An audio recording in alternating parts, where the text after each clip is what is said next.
Okay, मेरी screen दिख रही है? 1 2। Yes sir. ओके, तो मैं सोच रहा था कि हम ये कमांड वमांड, तो मतलब छोटे छोटे कमांड होते हैं तो ठीक है, लेकिन ये जो बड़े बड़े कमांड होते हैं जो डेटा अपडेशन होता है, तो एक्चुअली किसी प्रोजेक्ट के साथ हम कंप्लीट करें तो थोड़ा ज़्यादा आइडिया होता है। ओके, वैसे भी ये यूनिक्स में हम इंडस्ट्री में जो भी करते हैं तो थोड़ा रियल वर्ल्ड डेटा के साथ ही ऑपरेशन करते हैं और जो सेल्स स्क्रिप्ट के साथ ही बनाते हैं।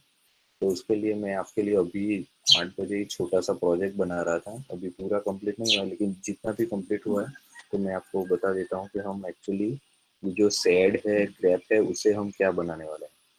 तो पहले मैं अपनी डायरेक्टरी में जाता हूँ। डायरेक्टरी के लिए है cd class cd Unix else करता हूँ। मेरी फाइल्स में अभी बनाई है, रिजेक्ट्स में है। ठीक है, ओके। तो ये मैं एक फाइल बना रहा हूँ contact.sh। तो उसमें क्या है डेटा मैं आपको बताता हूँ।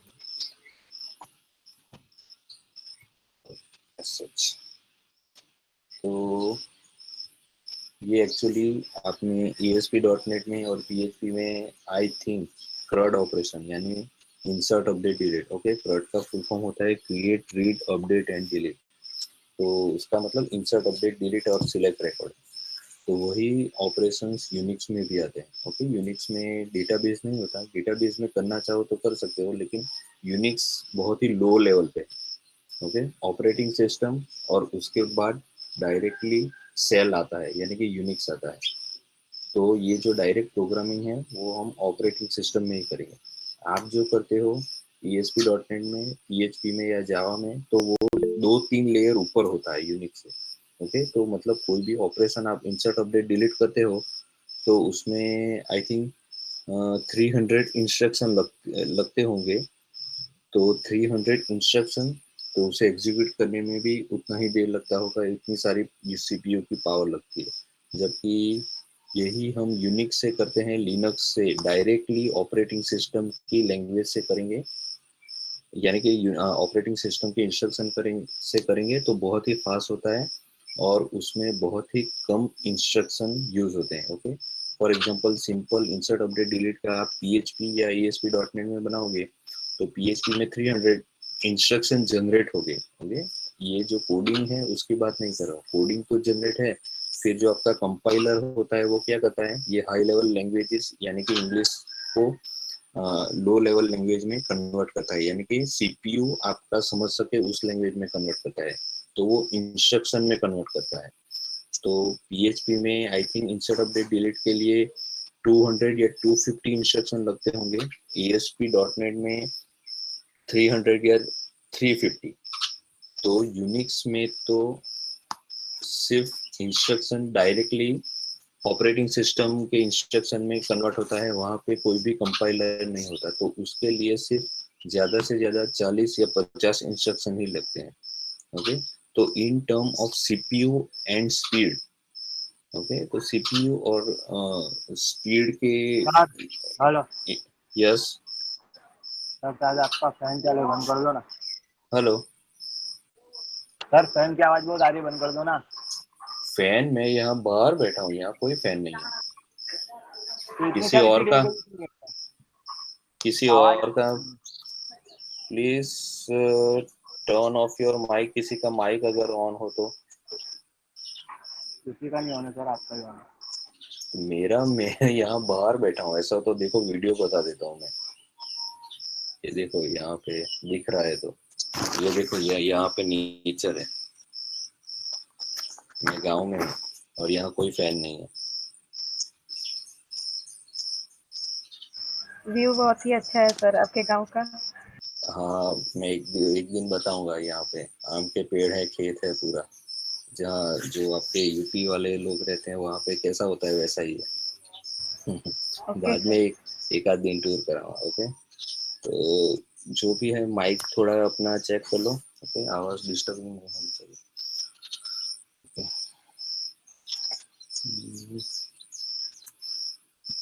हाँ, तो क्या कर रहा था, हाँ, जो सेल स्क्रिप्ट में जो भी हम प्रोग्रामिंग करते हैं तो उसका जो स्पीड होता है, एग्जीक्यूशन स्पीड और इंस्ट्रक्शन जो कंपाइलेशन यानी ट्रांसलेशन फेज होता है वो बहुत ही कम होता है। तो इन टर्म्स आप अगर क्रड ऑपरेशन ASP.NET में बनाओगे तो उसमें से सीपीयू की फॉर एग्जांपल 10 में से अगर पॉइंट देने हैं तो 10 में से 7 इंस्ट्रक्शन लगेंगे, PHP में 5 या 6 लगेंगे इंस्ट्रक्शन, और यूनिक्स में 2 या 3 इंस्ट्रक्शन लगेंगे। ओके, तो ये ऑपरेशन बहुत ही फास्ट होता है। तो वॉट चलो अभी एक्चुअली ये करते कैसे हैं, तो हम इंसर्ट अपडेट डिलीट ऑपरेशन ही करने वाले हैं फाइल में। ओके, डेटाबेस में नहीं करने वाले, क्योंकि डेटाबेस का वो बहुत ही ऊपर का लेयर होता है और ये जो यूनिक्स के शेल स्क्रिप्टिंग है वो बहुत ही लो लेवल पे काम करते हैं, फाइल पे डायरेक्टली। तो ये जो डेटा है तो ये अभी इनिशियलाइजेशन किया है, लेकिन आप एको करके मैसेज करके लिख सकते हैं, enter your name, enter your mobile, enter your email, और वेरिएबल में ये नाम स्टोर कर सकते हैं। ओके, ये बहुत ही अभी लो लेवल का प्रोग्राम है, अभी जस्ट 15-20 मिनट में ही बनाया है। अगर ये कंप्लीट हो जाएगा तो बाकी के 2 ऑपरेशन भी समझाएगा। अभी इंसर्ट वाला और डिस्प्ले वाला हो गया है, अपडेशन वाला मैं कर ही रहा था। तो लेट्स ओके, अभी तो यहाँ मैं क्या कर रहा हूँ कि सबसे पहले 3 वेरिएबल ले लिए नाम, तो उसमें आपका नाम इनिशियलाइज हो गया। फिर मोबाइल है, तो जो मोबाइल की वैल्यू है वो मैंने इसे इनिशियलाइज की है, एज वेल एज ईमेल की। ओके, तो आपको करना क्या है, इसमें मैसेज प्रॉपर वे में लिखना है कि enter your name, enter your mobile, enter your email. Okay, सारे डेटा को इस वेरिएबल में स्टोर कर देना। okay. फिर डेटा इंसर्ट कैसे करेंगे, तो ये मैं थोड़ा अनकमेंट कर देता हूँ। तो हमें डेटाबेस की जगह एक फाइल बनानी है .lst, contact.lst। ओके, तो उसमें डेटा को इंसर्ट करना है, तो ये simple redirection, okay, double redirection operator ही यूज करना है। अगर ये ऑपरेटर हम यूज करेंगे, इससे भी इंसर्ट तो हो जाता है, लेकिन पहला रिकॉर्ड इंसर्ट होगा, फिर दूसरा रिकॉर्ड इंसर्ट करने जाओगे तो पहला रिकॉर्ड डिलीट हो जाएगा। ओके, क्योंकि ये क्या करता है, सिर्फ एक ही रिकॉर्ड एट अ टाइम, एक ही वैल्यू वो राइट करता है फाइल में। ओके, तो ये जो सिंगल रीडायरेक्शन ऑपरेटर है उसकी जगह हमें क्या करना है, डबल रीडायरेक्शन। तो डबल रीडायरेक्शन का मतलब क्या होता है, अपेंड ऑपरेशन। तो अपेंड मतलब क्या है, ये फाइल का डेटा है वो तो रिटेन रखना ही है, लेकिन उसके नीचे जो भी नया डेटा आ रहा है वो उसमें अपेंड करना है, यानी कि लास्ट में एडिट करना है। ओके, तो यहाँ पे मैंने मैसेज बना दिया है, डेटा सेव सक्सेसफुल। ओके, तो लेट्स सी यहाँ पे इंसर्ट होता है या नहीं होता है। तो सबसे पहले मैंने डेटा कुछ सेव किया है, तो वो फाइल में डिलीट कर देता हूँ। पहले देख लेता हूँ कॉन्टैक्ट डॉट, ओके, पूरी फाइल ही डिलीट कर देता हूँ, rm contact dot lst। Okay, तो यहाँ पे मेरी कोई फाइल नहीं है, अब मैं ये फाइल बना देता हूँ जी एडिट करके contact डॉट lst। तो ये मेरी फाइल बन गई है, यहाँ पे देखो कोई रिकॉर्ड नहीं है। ओके, तो अभी मैं क्या कर रहा हूँ, शेल स्क्रिप्ट में से, हाँ, तो शेल स्क्रिप्ट में से मैंने यूजर के पास से डेटा ले लिए हैं, तो उनको मैं यहाँ पे, ये प्रिंट ऑप्शन नहीं है। ओके, ये जो एको है तो वो डिस्प्ले नहीं करेगा, लेकिन ये एको क्या करेगा, शेल स्क्रिप्ट के अंदर ही वैल्यू को, एक्चुअली ये मतलब ये जो है एको है तो वो क्या है, स्टैंडर्ड आउटपुट कमांड है, जैसे कि आपका प्रिंटफ का होता है। तो ये जो इंस्ट्रक्शन होते हैं, प्रिंटफ है, फिर C++ में सी आउट है, जावा में system dot out dot println है। तो वो इंस्ट्रक्शन क्या करते हैं कि जो बाय डिफॉल्ट आपका आउटपुट डिवाइस होता है, ओके, जनरली क्या होता है, मॉनिटर ही होता है, तो उसमें वो रीडायरेक्ट कर देता है। तो जब भी आप प्रिंटफ या सी आउट C++ में या system dot out dot println लिखते हैं, तो वो उसका जो भी अंदर है उसमें, तो वो बाय डिफॉल्ट आउटपुट डिवाइस है जो कि मॉनिटर होता है, उसमें वो भेज देता है, तो वहां से वो डिस्प्ले करता है। लेकिन यहाँ पे शेल स्क्रिप्ट में हमने क्या किया है कि यहाँ पे जो भी ये आउटपुट ये जो है डिस्प्ले होने वाला है मॉनिटर पे, यानी कि डिस्प्ले पे, तो वहां हम नहीं भेज रहे हैं, हम कहाँ भेज रहे हैं, contact.lst पे। ओके, फिर से बता रहा हूँ, ये जो इंस्ट्रक्शन होते हैं printf फिर cout.system.out.println, ओके, तो ये प्रिंट करने के लिए या डिस्प्ले करने के इंस्ट्रक्शन नहीं है। वो एक्चुअली सिंपल क्या करते हैं कि जो भी उनके पास डेटा आ रहा है वो directly by default output device होता है वहां पे भेज देते हैं। तो हमारे कंप्यूटर में बाय डिफॉल्ट आउटपुट डिवाइस कौन सा होता है, मॉनिटर होता है। ओके, आप उसे बदल सकते हैं, आप प्रिंटर कर सकते हैं या नेटवर्क कनेक्शन भी कर सकते हैं, यानी कि ये जो डेटा है वो दूसरे कंप्यूटर पे भेजना है तो नेटवर्क कनेक्शन एड्रेस भी स्पेसिफाई कर सकते हैं। ओके, तो इंटेल में अगर पूछा जाए कि भाई डिस्प्ले करने के लिए कौन से कमांड है, तो डिस्प्ले करने के लिए कोई भी पर्टिकुलरली इंस्ट्रक्शन नहीं होता। ओके, हमें आउटपुट डिवाइस स्पेसिफाई करना पड़ता है, वहां पे जो भी हमारा एको प्रिंटफ या सी आउट इंस्ट्रक्शन है उसका हम यूज करके बाय डिफॉल्ट आउटपुट डिवाइस पे हम भेज सकते हैं। Okay, so there is no command for display. तो यहाँ पे यही हम करें कि यहाँ पे जो डेटा हम आउट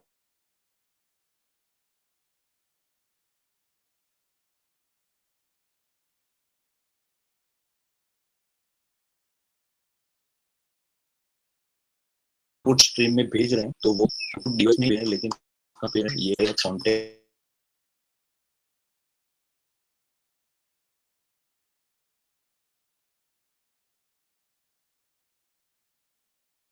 अब डिस्प्ले नहीं होगा, वो जाएगा कॉन्टेक्ट पे। ओके, तो हैश साइन है, हैश हैश वैसे आप बोलते हैं, हैश नहीं कहते, उससे कहते हैं पॉइंट साइन। सो इसे रन करता हूँ, रन करने के लिए है message. Okay, data save successfully. अब ये मैसेज आएगा, मैंने प्रॉपर वैलिडेशन नहीं किया है तो ये तो एग्जीक्यूट होना ही होना है। तो मैं यहाँ पे डिस्प्ले करता हूँ कि मेरा रिकॉर्ड राइट हुआ है या नहीं हुआ है। ओके, तो ये देखो यहाँ पे रिकॉर्ड आ चुका है। तो फाइल भी खोल के देख लेते हैं, contact.lst। ओके, तो ये रिकॉर्ड हमारा आ गया है। तो जो हम एम्प्लॉय की डेटाबेस फाइल बनाई थी वैसे ही हम यहाँ पे कॉन्टेक्ट की, आइटम की, इन्वेंटरी की, मल्टीपल फाइल्स के साथ भी, यानी कि आप मल्टीपल टेबल्स में काम करते हैं ना, वैसे मल्टीपल फाइल्स भी हम बनाने वाले हैं। ओके, लेकिन पहले सिंपल ये CRUD ऑपरेशन शेल स्क्रिप्ट से कैसे एग्जीक्यूट होते हैं वो हम पहले सीखेंगे। तो ये हमारा इंसर्ट हो गया, फिर डिस्प्ले करना है।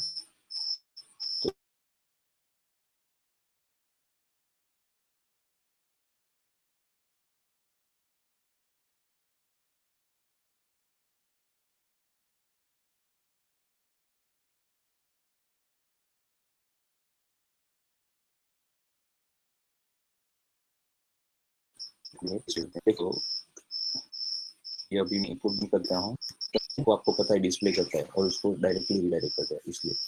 तो अभी जो डिस्प्ले करना है तो उसके लिए सबसे पहले बाहर आपको थोड़ा बहुत थोड़ा टर्मिनल पे एक्सरसाइज करनी होगी कि अभी हमारी फाइल कौन सी है, contact.lst। पहले हमारी emp.lst है, जो सारी एक्सरसाइज की है वो है। तो get.contact.lst कर देते हैं। ओके, तो ये फाइल हो रही है। तो अभी हमें क्या करना है, इनका कटिंग करना है ये फाइल का। ओके, तो कैसे कट कर सकते हैं, तो हमारे पास कमांड है, कौन सा है, कट कमांड। ओके, लेकिन कट से क्या होगा, ये तो अभी एक ही रिकॉर्ड है तो एक रिकॉर्ड में कट कर देगा, लेकिन फॉर एग्जांपल हमने 5 या 10 रिकॉर्ड इंसर्ट कर दिए तो वो क्या कर देगा, पूरी की पूरी कॉलम कर देगा। ओके, तो एक कॉलम में फॉर एग्जांपल हमारे पास 10 रिकॉर्ड है तो वो 10 वैल्यू देगा, तो मतलब वो एरे दे देगा। ओके, तो लेकिन हमें ये सिर्फ सिंपल रिकॉर्ड चाहिए, तो पर्टिकुलरली हमें क्या करना पड़ेगा, कोई वैल्यू से सर्च करना पड़ेगा। तो इजीएस्ट वे क्या है, या तो आप ईमेल से सर्च करो या तो फिर नाम से सर्च करो। ओके, नाम से सर्च करोगे तो मयूर नाम 3 या 4 लोगों के हो सकते हैं फाइल में, तो ईमेल से भी सर्च कर सकते हैं, लेकिन एक सिंपल एग्जांपल के लिए अभी अभी सिर्फ हम नाम पे सर्च करेंगे। ओके, तो ये contact.lst तो डिस्प्ले तो हो ही रहा है, लेकिन इसके बाद आपको लिखना है सर्च करने के लिए। तो सर्च हम क्या करेंगे, मयूर। ओके, तो मयूर आ रहा है कि नहीं आ रहा है, देखो यहाँ पे आ रहा है। ओके, अभी स्मॉल में लिखना है तो ये देखो ये यहाँ पे ईमेल में आएगा। ओके, लेकिन आपको नाम में ही सर्च करना है तो यहाँ पे एक ऑप्शन है -i यानी केस इनसेंसिटिव। ओके, तो उससे ये मयूर ही सर्च करेगा कैपिटल। ओके, तो ये देखो, ये यहाँ पे कैपिटल मयूर भी सर्च कर रहे हैं और ये ईमेल वाला। ओके, तो मेक श्योर हमें क्या करना है कि जो नाम में डेटा है वही हम सर्च करेंगे। ओके, जब पूरी की पूरी एप्लीकेशन बनाएंगे तो एक यूनिक वैल्यू हम प्राइमरी की बना ही देंगे, ईमेल या कॉन्टेक्ट नंबर, उस पर ही सर्च करेंगे। तो ये हो गया। तो अभी इसका कटिंग करना है। ओके, स्लाइसिंग करना है। तो अभी फिलहाल हम तो एक्चुअल डेटा है वही लेते हैं मयूर। तो अभी कट करना है, यानी कि मुझे सिर्फ अपना नाम ही डिस्प्ले करना है।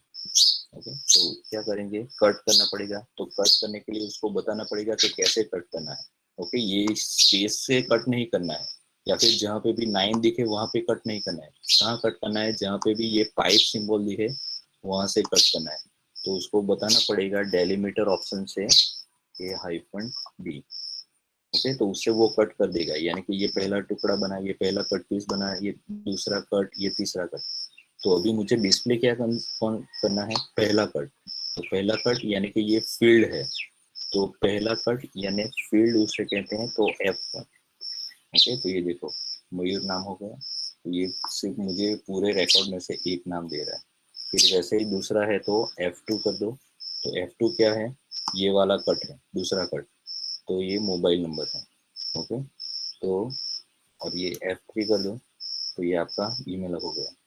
ओके, तो ये जो पूरा है, ये जो आउटपुट मिल रहा है, तो उसे हम कहाँ सेव कर देंगे, वेरिएबल के अंदर। ये मयूर मरोलिया, ये मोबाइल नंबर, ये मयूर ईमेल है, तो उसे हम क्या कर देंगे, डिस्प्ले करने के लिए किसी वेरिएबल में स्टोर कर देंगे। ओके, तो वही हम करें अभी। gedit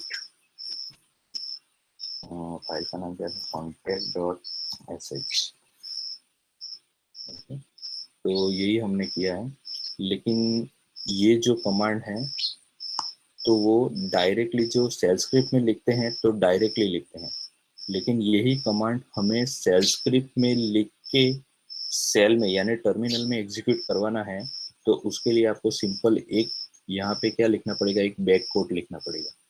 ओके, तो बैक कोड उसे इंडिकेट करता है किसको, सेल को, कि ये यूनिक्स कमांड है डायरेक्टली। ओके, तो इसे टर्मिनल पे एग्जीक्यूट करना है। बाकी जो भी लिखते हो ये, तो ये डबल कोट्स हैं, यानी कि इसको सिंपल लिटरल्स की तरह ही एग्जीक्यूट करना है। लेकिन ये जो है कमांड है सिंपल, ये यूनिक्स के कमांड है, तो इसको टर्मिनल पे एग्जीक्यूट करना है। ओके, तो जो भी आउटपुट आएगा, अभी ये जो कमांड है वो बैक कोट्स में लिखा है, तो ये टर्मिनल पे एग्जीक्यूट होगा। इसका आउटपुट जो भी आएगा, फॉर एग्जांपल यहाँ पे क्या है, F1 है, यानी कि फील्ड 1 है, यानी कि मयूर मुरलिया नाम आया, तो वो उसे कहाँ पे असाइन कर देना है, नेम के अंदर। उसी तरह F2 में मोबाइल नंबर आया है, तो उसका आउटपुट है, तो ये मोबाइल के वेरिएबल में स्टोर कर दिया है। F3 में ईमेल आया है, तो उसे हमने ईमेल वेरिएबल में स्टोर कर दिया है। ओके, फिर यहाँ पे डिस्प्ले करना है तो एको करके आप डिस्प्ले कर सकते हैं। ओके, तो यहाँ पे पूरा का पूरा मैंने ये भी कमेंट, ये कमेंट नहीं करना है आपको, क्योंकि ये जो सर्च कर रहा है ना, ये ग्रेप नेम, ये जो नेम है तो वो यहाँ से सर्च करेगा। यहाँ पे आपको सर्च की प्रोवाइड करनी पड़ेगी। जो मेनू ड्रिवन प्रोग्राम बनाएंगे तो उसमें हम यूजर के पास से एंटर करवाएंगे कि आपको कौन सा रिकॉर्ड सर्च करना है, तो उसमें वो सर्च में या तो कॉन्टेक्ट नंबर डालेगा, या तो फिर कॉन्टेक्ट आईडी, या तो प्राइमरी की बनाएंगे, या तो ईमेल आईडी वॉट है। ओके, तो अभी मैंने ये कमेंट क्यों नहीं किया है, क्योंकि ये जो नेम वाला है सर्च वाला कमांड, तो वो यहाँ से नेम सर्च करेगा। ओके, यहाँ से ये वैल्यू देगा कि क्या मुझे सर्च करना है, ये contact.lst में मुझे सर्च क्या करना है और कहाँ से कट करना है। तो इससे ये डेटा इंसर्शन वाला है वो मैंने पूरा का पूरा कमेंट कर दिया है। इसे एग्जीक्यूट करते हैं।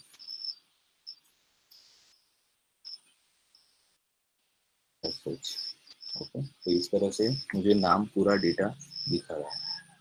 ओके, तो ये था इंसर्ट और अपडेट। ओके, अभी फॉर एग्जांपल दूसरा है, दूसरा 2-3 रिकॉर्ड करना है, तो आपको क्या करना पड़ेगा, लूप घुमानी पड़ेगी यहाँ पे, मल्टीपल रिकॉर्ड्स अगर डिस्प्ले करने हैं। ठीक है, तो अभी सिर्फ इतना एक दो करो, पूरा का पूरा प्रोग्राम पूरा का पूरा आपको नहीं समझ में आएगा क्योंकि बहुत ही कॉम्प्लेक्स हो जाएगा। तो आज आपको ये दो ऑपरेशन करके देखो सिंपल अपने आप, तो उसके बाद आपको आ जाएगा। तो लेट्स सी थोड़ा कितने पार्टिसिपेंट हैं।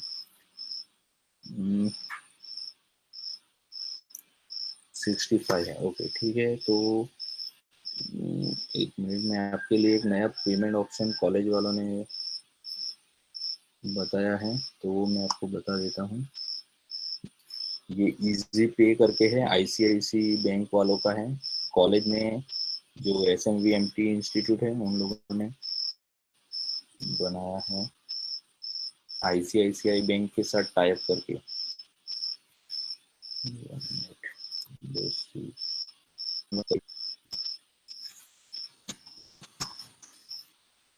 ये दिख रही है स्क्रीन आप सब लोगों को, इजी पे?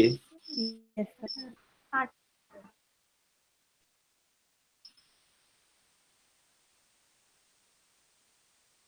ओके, तो यहाँ पे एक तो किसी का मतलब यूपीआई, मैंने बताया कि यूपीआई का प्रॉब्लम है, अकाउंट लिंक नहीं है यूपीआई के साथ या कुछ प्रॉब्लम आ रही है, आप सेंड कर रहे हो,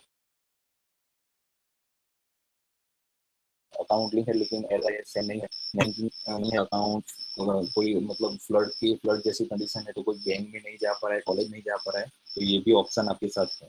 ओके, तो स्टूडेंट नेम आपको मतलब अभी तो टीवाई में है तो ये कुछ बताना इतना ज़रूरी नहीं है, तो मयूर आपका टीवाई में है तो टीवाई लिख लो, रोल नंबर फॉर एग्जांपल कोई भी मैं लिख लेता हूँ 101।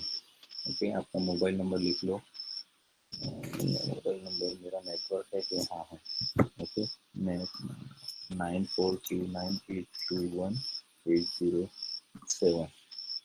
ओके, आपको कितना अमाउंट पे करना है, तो 5,500।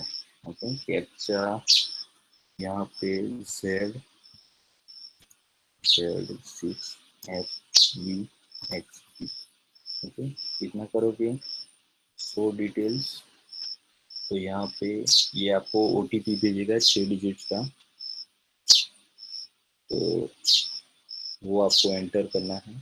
और ये मेरा ICICI बैंक का एक OTP आ चुका है, मैं यहाँ पे इंसर्ट करता हूँ 258। Hello sir.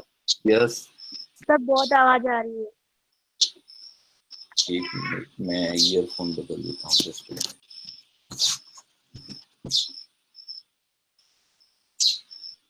ईयरफोन नहीं था, दूसरे खेत में जाओ तभी आवाज बंद होगी।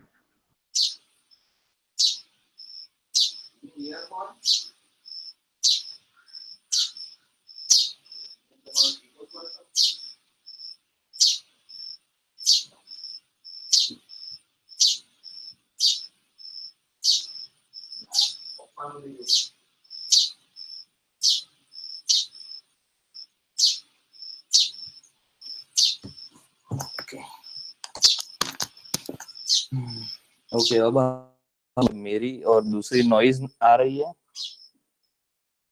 हेलो, सर अब सर ट्यूनिंग आपकी के आवाज साथ आ आ रही रही है। है। हाँ नॉइज नहीं आ रहा है ना, मतलब आ रही है सर, बहुत आ रही है नॉइज। धीरे धीरे आ रही है अरे सर।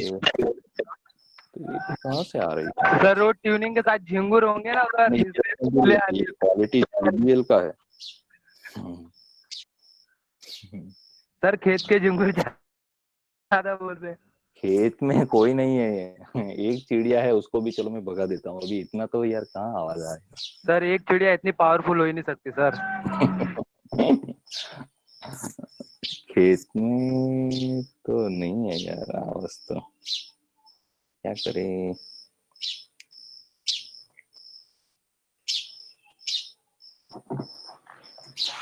नेटवर्क का तो इश्यू नहीं है ये, हो सकती है। सर घर के अंदर चले जाओ ना। घर के अंदर तो नेटवर्क ही नहीं है मेरा।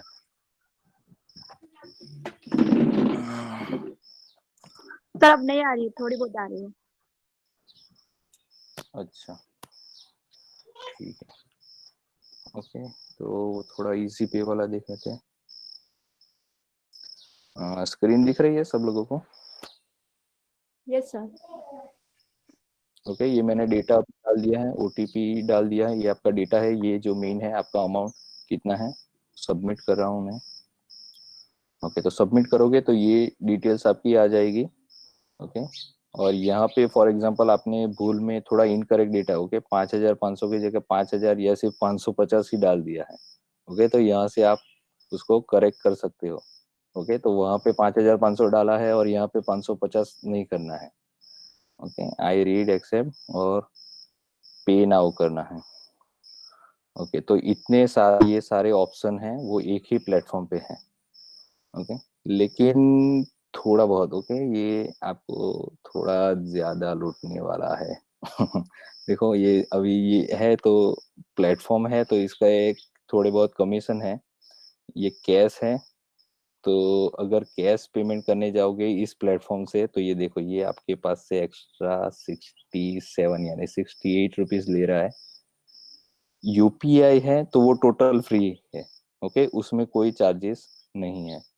चेक से पेमेंट करने जाओगे तो 25 यानी वो अगर मतलब आपको 48 पैसे तो वापस नहीं देने वाला है, तो 26 रुपये लेगा। ओके, जीएसटी भी है। ओके, 29 यानी 30 रुपीज लेगा। एनईएफटी से करोगे तो 4 और 5 रुपए हैं। ओके, ये 4.24 पैसे और ये 0.76 यानी 5,500 है, तो उसमें एनईएफटी आरटीजीएस या एनईएफटी से करोगे तो 5 रुपए एक्स्ट्रा लगेंगे। ओके, चेक से करोगे तो 30 रुपए एक्स्ट्रा है। कैश देने जाओगे तो 80 रुपए ले रहा है। ओके, मतलब 1-2 दिन का तो आपका मतलब नाश्ता या वॉट एवर जो भी आ गया। हाँ, नेट बैंकिंग से करोगे तो 15 रुपए ले रहा है। ओके, एक्स्ट्रा ये 12.72 और 2.22 जीएसटी ले रहा है। डेबिट कार्ड है तो डेबिट कार्ड में 7.56 यानी कि ओ माय गॉड 41.94 यानी कि एक्स्ट्रा 50 रुपये आपसे ले रहा है। ओके, अभी कॉलेज ट्राई कर रहा है कि ये डेबिट कार्ड वाला जो है वो जीरो हो जाए। ओके, डेबिट कार्ड में कोई भी कन्वीनियंस फी और जीएसटी ना लगे, तो वो अभी कॉलेज ट्राई कर रहा है। आई थिंक नेक्स्ट वीक से वो अमाउंट जीरो हो जाएगा। ओके, तो और क्रेडिट कार्ड भी है, अगर किसी के पास क्रेडिट कार्ड है तो। यस,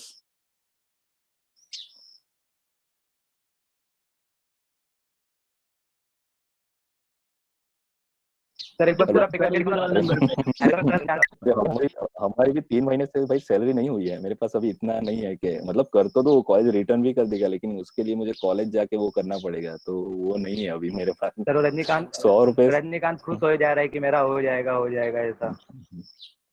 हाँ, तो ये यूपीआई बेस्ड है। ओके, ये एक्स्ट्रा ऑप्शन ही है। नेक्स्ट जो सेकंड वाला इंस्टॉलमेंट में है तो उसके लिए तो कॉलेज यही प्लेटफॉर्म प्रीफर करने वाला है। तो वो अभी श्योर कर रहा है कि ये जो डेबिट कार्ड वाला है तो वो उसका जो भी है कन्वीनियंस फी और जीएसटी वो जीरो हो जाए। ओके, कन्वीनियंस फी तो आई थिंक कर देंगे, लेकिन जीएसटी तो लगेगा ही। ओके, तो आई थिंक 6 या 7 रुपए आपके एक्स्ट्रा लगेंगे डेबिट कार्ड से करेंगे। यूपीआई टोटल फ्री है। ओके, गवर्नमेंट ऑफ इंडिया इसे बहुत ही प्रमोट कर रही है, क्योंकि पूरे वर्ल्ड में यूपीआई से जो डेटा है वो पूरे वर्ल्ड में सिर्फ इंडिया सब कॉन्टिनेंटल में ही चल रहा है। मतलब यूएस में या ऑस्ट्रेलिया में कनाडा में कहीं पे भी डेवलप कंट्री में जाओगे तो यूपीआई का कंसेप्ट नहीं है। तो गूगल पे जो ऐप है वो भी पूरे इंडिया में ही चल रही है, और ये पूरा क्रेडिट जाता है एनपीसीआई। आपने शायद सेमेस्टर 2 में पढ़ा होगा, जो कौन सा है, ई कॉमर्स टेक्नोलॉजी या what ever, national payment corporation of India, जो रुपे कार्ड भी बना रहा है, यूपीआई भी उसी ने ही डेवलप किया है। यूपीआई की एपीआई भी आती है जो आधार कार्ड के साथ लिंक है, तो आप अपना खुद का पेमेंट गेटवे भी बना सकते हो। इसीलिए ये सारे लोगों ने पेमेंट गेटवे खोल दिया है, फोन पे है, अमेजोन पे है। ओके, लेकिन उसका जो चार्जेस है महीने का, आपने खुद का बनाया है तो ये यूपीआई की एपीआई और आधार कार्ड की एपीआई और बैंक की एपीआई, 3 एपीआई यूज करते हो ना, तो उसका महीने का चार्जेस बहुत है, और वो भी डॉलर में है। ओके, गवर्नमेंट ऑफ इंडिया की एपीआई है तो भी वो डॉलर में चार्ज कर रही है, और स्टार्टअप इंडिया की बोलबाला कर रही है। ओके, तो वॉट एवर जो भी है, तो ये सारे प्लेटफॉर्म अवेलेबल हैं। लिंक मैं आपको ग्रुप में भेज दूंगा। तो आपके लिए एक और नया एक्स्ट्रा ऑप्शन है, फीस पे करने के लिए, तो आप इससे भी फीस पे कर सकते हो, जो भी आपको कन्वीनियंस लगे वो। ओके, नहीं तो इजीएस्ट वे है, कैश में भी आप पेमेंट करना चाहे तो आप आपके क्लास इंचार्ज को फोन करके वो आपको टाइम देंगे, तो उसमें आप वो भर सकते हैं, देखो। तो ये था, हम कहाँ थे, यूनिक्स में थे। ओके, और हाँ, पाटिल अक्षदा है कोई स्टूडेंट, तो उसकी रिसिप्ट अभी जमा नहीं हुई है कॉलेज में, तो प्लीज प्रशांत सर को कांटेक्ट करें, या तो फिर जो गूगल फॉर्म है वो फिर से अपलोड करें। ओके, ये जो आप फीस भर रहे हो ना, तो उसका डेटा बैंक में जाता है, तो बैंक के पास से कॉलेज आने में मतलब एक वीक या 10 दिन लग जाते हैं। ओके, तो उसमें तो आपको मतलब कॉलेज की तरफ से फोन आते ही रहते हैं। तो मेक श्योर कि जब भी आप पेमेंट कर दे यूपीआई या वॉट एवर कहीं से भी, ओके, तो आपको वो गूगल फॉर्म में डेटा अपडेट करना है। तो आपका रोल नंबर है, फुल नेम, ईमेल और जो मोबाइल नंबर है और जो फीस की रिसिप्ट है, तो वो गूगल फॉर्म में अपलोड करनी है। तो उससे जो कॉलेज का रजिस्टर है उसमें अपडेट हो जाता है कि भाई इस रोल नंबर के इस स्टूडेंट ने फीस पे कर दी है। ओके, क्योंकि बैंक के पास से डेटा आने में थोड़े 5-6 दिन लग जाते हैं, एक हफ्ता तो लग ही जाता है। ओके, तो मेक श्योर कि आप जब भी फी पे करें तो गूगल फॉर्म में डेटा अपलोड कर दें। ओके, तो यूनिक्स में इस तरह के प्रोग्राम, ओके, इन्वेंटरी जो भी इंसर्ट अपडेट डिलीट थे वो सारे प्रोग्राम यूनिक्स में भी बन सकते हैं। तो यूनिक्स आपको पूरा आ जाएगा, तो पूरी की पूरी फाइल सिस्टम में ऑटोमेशन कैसे करना है तो वो भी आपको आइडिया आ जाएगा। ये सारे प्रोग्राम ऑटोमेटिक हो सकते हैं। ओके, कि जब भी कोई यूजर इंटरफेस से फाइल में, ओके, पीएचपी और एएसपी डॉट नेट में ऐसे नहीं है कि डेटाबेस में ही रिकॉर्ड इंसर्ट कर सकते हैं, उसमें फाइल में भी इंसर्ट कर सकते हैं। तो जैसे ही कहीं से भी वेबसाइट से डेटा आ रहा है किसी यूनिक्स के फाइल में, तो आप उसमें ऑटोमेशन कर सकते हो, प्रोसेस बना सकते हो खुद की, कि भाई इस फाइल में जब भी डेटा अपडेट होता है तो ये फाइल में अपडेशन करना जरूरी है। ओके, तो उसके लिए लेकिन यूनिक्स में थोड़ी बहुत मास्टरी, थोड़ी बहुत नहीं, मास्टरी जरूरी है। ओके, पूरा का पूरा अगर ऑपरेटिंग सिस्टम आपके सेल स्क्रिप्ट के मुताबिक चले तो उसके लिए यूनिक्स में मास्टरी जरूरी है। लेकिन ये वियर्ड कमांड है, उसके वियर्ड ऑप्शन है, तो उसमें आपको थोड़ा हैंड्स ऑन मतलब उसमें भी मास्टरी होनी चाहिए। ओके, मतलब कोई भी ऑपरेटिंग सिस्टम को अपने हिसाब से चलाना है तो थोड़ी बहुत मास्टरी तो चाहिए। ओके, तो इस तरह से ये डेमो मतलब आपको मोटिवेशन लगे, ये थोड़ा बोरिंग नहीं लगे कि भाई यूनिक्स में कमांड कमांड ही आ रहे हैं। बहुत इंटरेस्टिंग प्रोग्राम भी है। मेरे आई थिंक 2013 में जब मैं बीसीए में पढ़ाता था, ओके, वालोड गवर्नमेंट साइंस कॉलेज वालोड है, तो वहाँ पे पढ़ाता था, तो एक स्टूडेंट ने पूरी सायन शुगर फैक्ट्री है, तो उसकी पूरी की पूरी सिस्टम उसने यूनिक्स पे बना के दी थी उन लोगों को। ओके, उन्होंने ऑलरेडी उनके पास वीबी डॉट नेट की डेस्कटॉप सिस्टम थी इन्वेंटरी मैनेजमेंट के लिए, लेकिन उसने वो सायन शुगर में पूरा का पूरा वो सिस्टम जो है वो यूनिक्स में बना के दिया था। ओके, उसमें एम्प्लॉय का डेटा यानी कि सैलरी का भी होता है, इन्वेंटरी मैनेजमेंट में भी हो गया था। और अभी वो स्टूडेंट तो मतलब एडवांस लेवल की, तो जो साइंस शुगर का जो मतलब जो प्रोसेसिंग यूनिट है, जो पावर प्लांट है, तो उसे कैसे एग्जीक्यूट कर सकता है, तो वो उसकी एडवांस लेवल की प्रोग्रामिंग सीख रहा है। मतलब पूरा का पूरा वो ऐसा सिस्टम बना रहा है, मतलब वो तो पॉसिबल है, बहुत सारे ये काकरापार का एटॉमिक पावर स्टेशन ये सब यूनिक से ही चलते हैं। तो अभी वो खुद इम्प्लीमेंट कर रहा है कि ये जो शुगर की जो प्रोसेसिंग होती है पावर प्लांट में, तो उसका हैंडलिंग पूरा का पूरा कंप्यूटर से हो पाए। ओके, तो मतलब यूनिक से बहुत कुछ पॉसिबल है, क्योंकि ये डायरेक्टली ऑपरेटिंग सिस्टम के साथ काम करती है और आप काम करते हो एकदम हाई लेवल पे। Okay, high level ASP dot net है, पीएचपी है, जो 2-3 लोगों के साथ कांटेक्ट करने के बाद ऑपरेटिंग सिस्टम के बाद कांटेक्ट करती है। ओके, यानी कि आपके जो प्रोग्राम होते हैं वो एपीआई जो भी पैकेजेस या नेम स्पेस यूज करते हो उसके पास जाती है, उसके पास के फिर बाइट कोड या वॉट एवर एमएसआईएल है उसमें कन्वर्ट होता है, फिर ऑपरेटिंग सिस्टम उसे कन्वर्ट करता है फर्दर फर्दर। तो उसमें लेयर बहुत ही बढ़ जाते हैं। मतलब मैं ये नहीं कर रहा हूँ कि वो गलत है, लेकिन वो कन्वीनियंस है। यूनिक्स किसी को अच्छा नहीं लगता क्योंकि इतने सारे कमांड है होते हैं उसमें। तो हाँ, कहाँ से लास्ट वाला, लास्ट लेक्चर से बाकी था।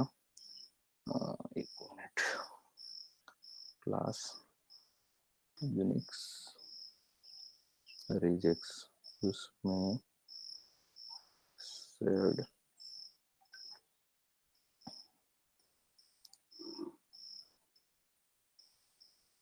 exe। ओके, ये फाइंडिंग के लिए हमने कर दिया था। फाइल लिस्ट अलग से बनानी है, सर्च करके उनकी फाइल बनानी है, वो भी कर लिया था। मल्टीपल पैटर्न के लिए -e यूज करना है, वो भी कर दिया था।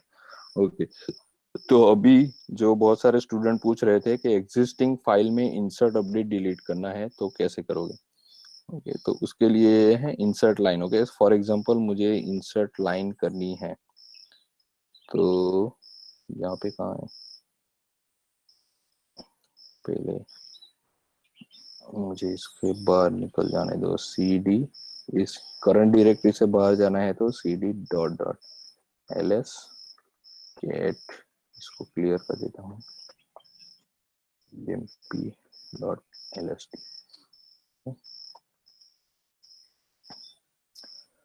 तो सबसे पहले है insert a black line after each record, यानी कि हर एक रिकॉर्ड के बाद एक सिंपल लाइन। ओके, ये स्लैश एन यानी कि ब्लैंक लाइन छोड़नी है। ओके, ये देखो यहाँ पे एक लाइन के बाद तुरंत नया रिकॉर्ड आ रहा है, ये वाला।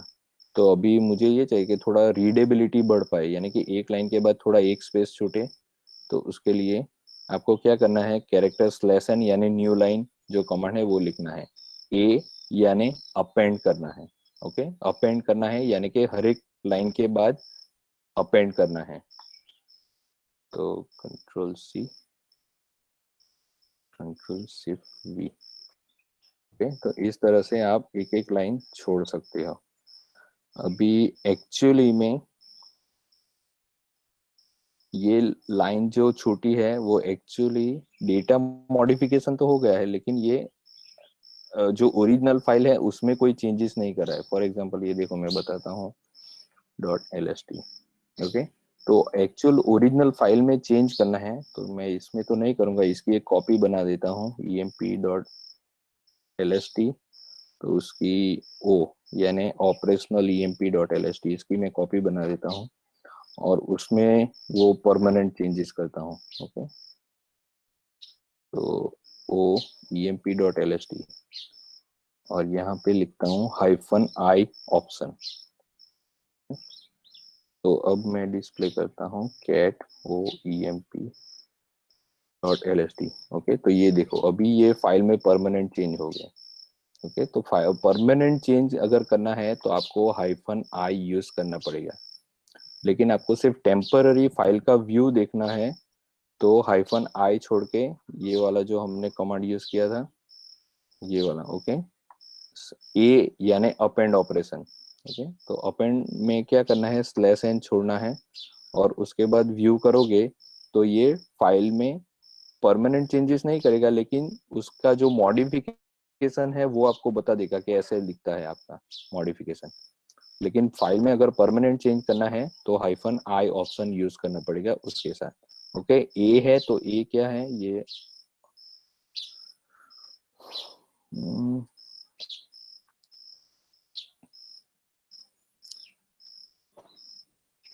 ए फ्लैग है, यहाँ पे लिखा हुआ है A for append.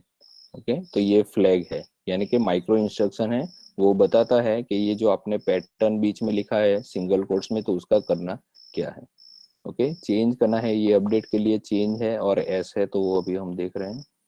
Okay, next है इंसर्ट लाइन वाला हो गया। अभी फॉर एग्जांपल मुझे कोई लाइन पूरा का पूरा ये जो रिकॉर्ड है वो इंसर्ट करना है। ओके, तो ये मैं थोड़ा छोड़ देता हूँ।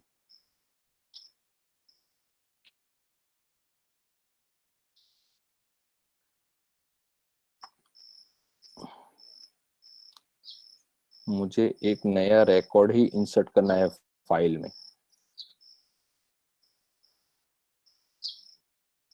तो पेस्ट। ओके, मैंने फाइल का जो एम्प्लॉय आईडी है AK शर्मा, तो AK शर्मा वैसे है, मैंने अंदर डाल ही दिया था, कुछ नया नाम रखते हैं एक के 47 रख देते हैं, क्या फर्क पड़ता है। ओके, और ये मैं 1i लिखा हूँ, तो 1i मतलब आई मतलब इंसर्ट, 1 मतलब क्या, पहली ही लाइन में इंसर्ट करना है। और यहाँ पे मैं एम्प्लॉय आईडी चेंज कर देता हूँ 9999। ओके, तो सेड यानी स्ट्रीम एडिटर, 1 यानी पहली लाइन में आई यानी इंसर्ट करना है क्या, तो ये पूरा का पूरा डेटा मुझे इंसर्ट करना है। Okay, 6000 salary, date of birth, whatever, कौन सी फाइल में, emp.lst में। ओके, तो ये मैं एग्जीक्यूट करता हूँ, तो ये देखो ये मेरा रिकॉर्ड आ गया इंसर्ट। ओके, तो ये इंसर्ट हो चुका है। अभी ओरिजिनल फाइल देखते हैं, cat emp.lst। ओके, तो यहाँ पे देखो ये cat emp.lst किया है, लेकिन यहाँ पे रिकॉर्ड जो मैंने इंसर्ट किया है वो नहीं है। ओके, तो परमानेंट इंसर्ट करना है तो आपको क्या करना पड़ेगा, -i यूज करना पड़ेगा। ओके, यहाँ पे मैं फिर से ओ लगा देता हूँ, यानी ओरिजिनल फाइल पे कुछ नहीं करूंगा। और यहाँ पे ये मैं थोड़ा बता देता हूँ कि ये ऐसा नहीं कि 1 है, यहाँ पे आप कोई भी लाइन पे डेटा इंसर्ट कर सकते हो। ओके, ऐसा जरूरी नहीं है कि 1 पे ही इंसर्ट किया करना है। फॉर एग्जांपल मुझे 5वीं लाइन पे इंसर्ट करना है, तो यहाँ पे 5 लिखो और इंसर्ट करो, तो ये देखो ये 5वीं लाइन पे रिकॉर्ड आ गया।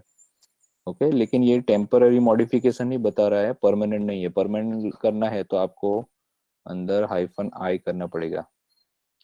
तो मैं थोड़ी स्पेस निकाल देता हूँ, 1 और 2।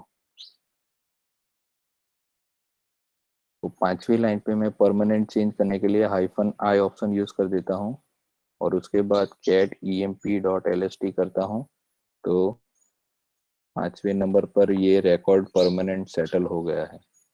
Okay, cat 99। ओके, कोई भी रिकॉर्ड में आपको इंसर्ट करना है तो यहाँ पे लाइन नंबर डालो और आई करो, लाइन लास्ट में इंसर्ट करना है तो $। ओके, और परमानेंट चेंज करना है तो -i, और जो भी रिकॉर्ड इंसर्ट करना है वो इससे इंसर्ट कर सकते हो।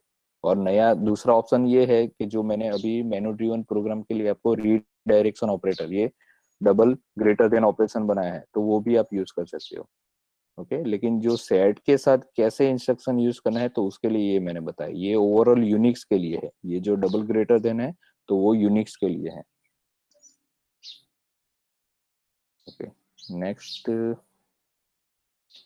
Insert line, file without, okay delete करना है, तो डिलीट करने के लिए ओके ये अपडेशन का हो गया।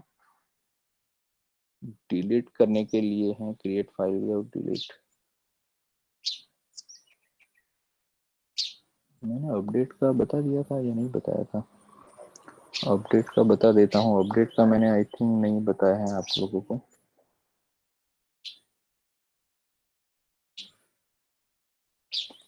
फॉर एग्जांपल मुझे अपडेट करना है, तो अपडेट के लिए एस है, एस यानी सब्सटीट्यूट। ओके, एस का एस ऑप्शन है यानी कि सब्सटीट्यूट, यानी कि इंसर्ट अपडेशन। तो उसमें आपको क्या लिखना है कि फॉर एग्जांपल मैं क्या करूँ यहाँ पे,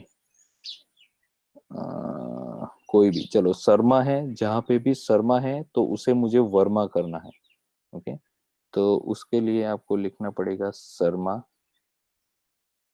और वहां पे आपको करना क्या है, वर्मा। ओके, ऐसा लिख लो, और कौन सी फाइल में करो, emp.lst। तो ये देखो जय शर्मा था पहले, ये देखो जय शर्मा था, तो वो वर्मा हो चुका है। ओके, लेकिन इसका एक कैच है, वो मैं बताता हूँ आपको। पीछे क्यों नहीं जा रहा है, अच्छा नहीं हो गया, ये देखो 47 शर्मा था तो वो वर्मा हो गया, और ये भी वर्मा हो गया। ओके, तो आप जो इंसर्ट अपडेट कमांड है तो उसमें ये भी कर सकते हो कि ये जो ओल्ड वैल्यू है उसे एक वेरिएबल में स्टोर कर दो, और यूजर के पास से पूछो कि भाई अपडेट करना है तो क्या अपडेट करना है, तो उसे एक वेरिएबल में स्टोर कर दो और उसे इस जगह पे लिख लो। ओके वर्मा, वो मैं आपको प्रोग्राम करके बताऊंगा, डायरेक्टली आपको नहीं बनाना है। तो इस तरह से आप कोई भी वैल्यू अपडेट कर सकते हो पूरी की पूरी फाइल में। ओके। परमानेंट ये भी है, ये टेम्पररी है, परमानेंट करना है तो -i लगाना पड़ेगा। ओके, ये देखो, ये मैं आपको बता देता हूँ, emp.lst तो वापस शर्मा आ चुका है। परमानेंट चेंज करना है तो -i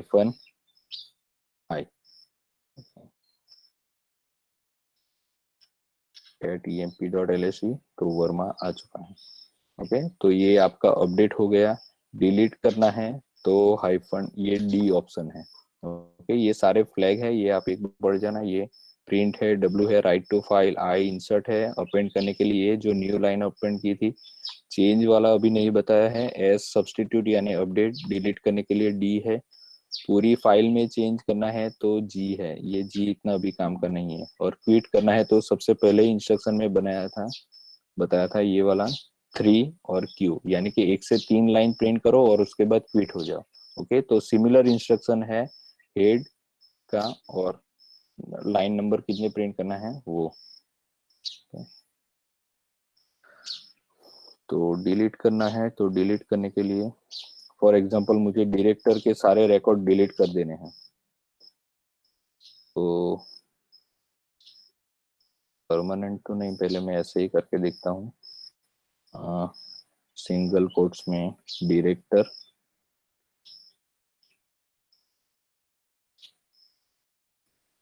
ओके जो, हाँ ये तो है। सेड में कुछ भी लिखो पैटर्न सर्च करने के लिए तो ये फॉरवर्ड स्लैश की पैर में ही लिखना पड़ेगा आपको।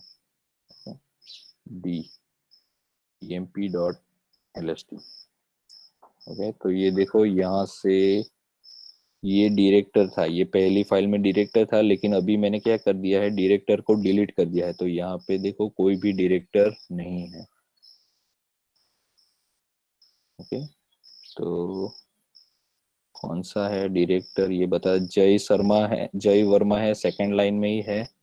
तो यहाँ पे देखो सेकंड लाइन का ऑप्शन ही पूरा गायब है।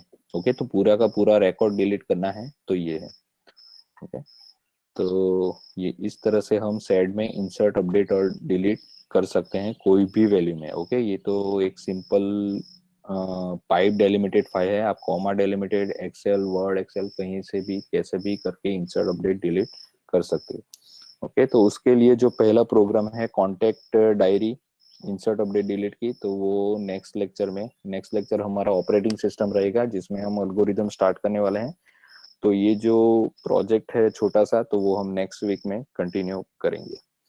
ओके, आज और नेक्स्ट वीक में मैं एक आध लेक्चर, जो आपका एक IBM का कोर्स है यूनिक्स का, ओके बहुत ही इजी है, तो वो मैं आपको बता दूंगा। वो आई थिंक 2 हफ्तों में आप कंप्लीट करके यूनिक्स का सर्टिफिकेशन ले सकते हो। तो एक गुड न्यूज ये है कि जो सबसे ज्यादा एग्जाम में, प्रैक्टिकल एग्जाम में पूछे जाने वाला जो टॉपिक है वो हमने कंप्लीट कर दिया 70% प्रैक्टिकल में। ओके, ये करके जाओगे ये रेगुलर एक्सप्रेशन का, तो मैं गारंटी देता हूँ, ओके गारंटी देता हूँ कि आप प्रैक्टिकल एग्जाम में फेल नहीं होंगे। रेगुलर एक्सप्रेशन ये करके जाओगे सेट तक का, ग्रेप से लेके सेट तक का। Okay, so big relief for me. लेकिन आपके पास अभी रिलीफ नहीं है, आपको ये सेल स्क्रिप्ट इनके रिलेटेड है वो बनानी है। I think 5, minimum 5 cell script तो आपको बनानी ही है। लेकिन उससे पहले मैं आपको 2-3 सेल स्क्रिप्ट सैंपल बना के दूंगा, उसके बेस पे आपको बनानी है। एक इन्वेंटरी बना सकते हो, एक छोटा सा प्रोजेक्ट लेके बना सकते हो, 2-3 फाइल में मर्ज कर सके ऐसा कुछ। और दूसरा करने के लिए तो वैसे बहुत है। चलो आज के लिए इतना ही। Thank you for attending. और Patil Lakshyada, please upload your fee receipt on the Google form. Okay, just minute, attendance ले लेता हूँ मैं आपकी। वेट। ओके, और स्टूडेंट्स कोई भी सजेशन हो, ये अभी ऑनलाइन चल रहा है, आपको कुछ भी समझ में नहीं आया, कोई फीडबैक